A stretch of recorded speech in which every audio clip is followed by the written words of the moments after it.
Good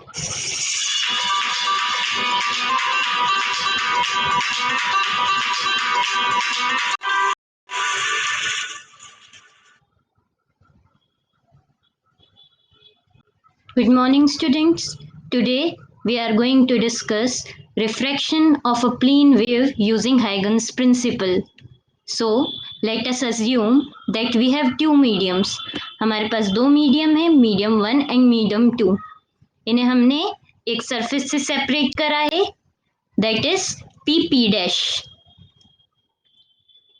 Now we assume that medium 1 is rarer and medium 2 is denser. So now we have to prove the law of refraction, that is the Snell's law from Huygens principle. So we have to assume a wavefront.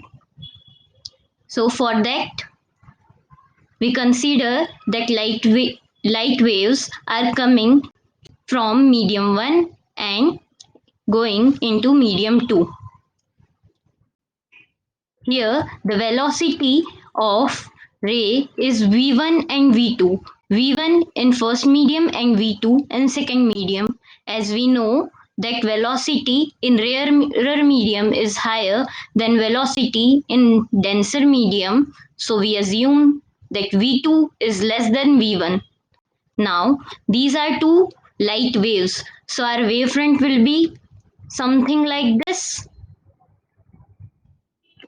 As we know, wavefront is perpendicular to the wave.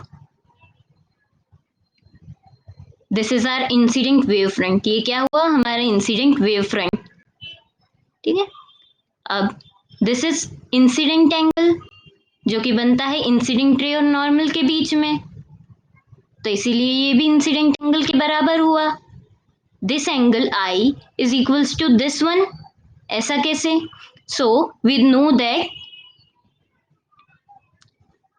angle between the normal and the surface is 90 degree.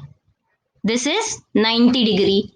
So what, and the angle between the ray and wavefront is also 90 degree.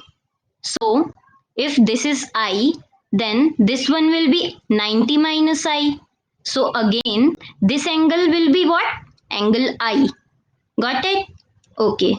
Now this wavefront is AB. We call it AB. This point is C. Now we assume that, as we know, the velocity in this medium 1, is v1. So the wavefront, which is just now at point B, will take time, somewhat tau time, to reach C point. So as we know that distance is equals to speed into time, so BC will be equals to v1 into, so this is equals to v1 into tau. Now we have to make an arc of radius v2 tau. अब ये क्यों करा अपनों ने? तो ये इसीलिए करा क्योंकि हमें इस मीडियम में भी सेम वेव फ्रंट को ट्रेवल होने में जितनी डिस्टेंस ट्रेवल करेगा वो सेम टाइम में, वो कैलकुलेट करना पड़ेगा इन रिफ्रैक्टेड वेव फ्रंट फाइंड करने के लिए. तो ये आर्क, इसका रेडियस कितना होगा? v2 tau. v2 tau. अब जो एंगल C से इस पॉइंट तक अगर आप रे ड्रॉ करोगे तो आपको क्या मिल जाएगा? Refracted wave front. So C is our refracted wave front. Now this is angle R, refracted angle between refracted ray and normal. So this is also R. How? Let's see.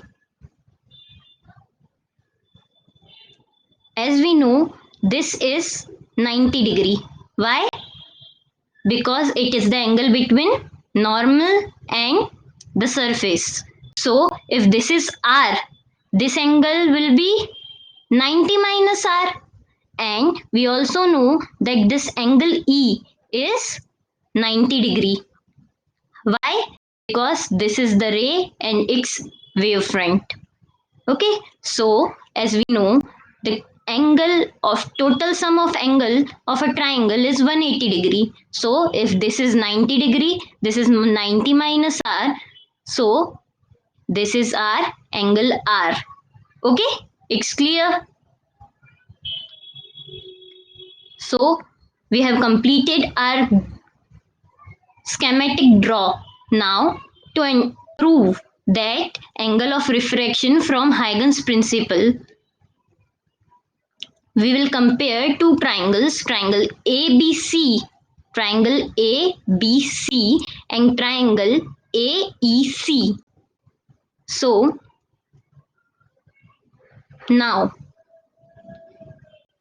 for I, if we compare it sine wise, for this angle sine I equals to BC upon AC. Why?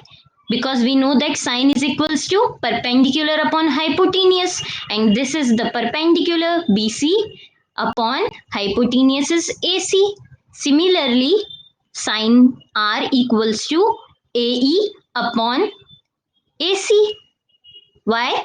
Because AE is the perpendicular for angle R and AC is the hypotenuse. Now, if we take the ratio of sine I and sine R, we get sine I by sine R equals to BC upon AC upon AE upon AC. So, BC upon AC into AC upon में AE. So we can cut AC by AC.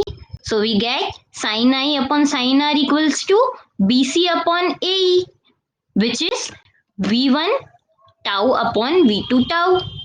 We can cancel tau from tau. Okay.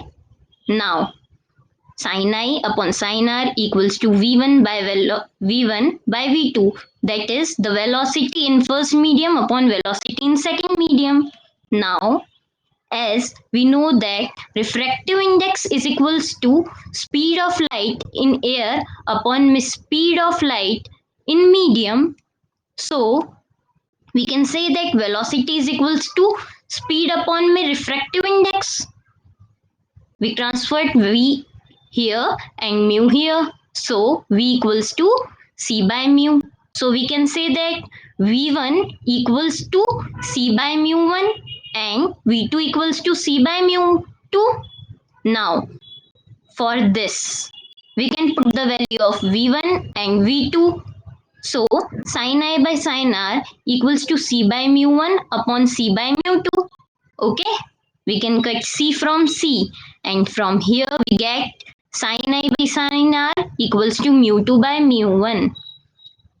So here mu1 is in division. We can send it here so it can be multiplied, and from here we can send sin r here. So the final equation is mu1 sin I and mu2 sin r, which is our Snell's law. Mu1 sin I equals to mu2 sin r. I hope you got it. Thank you.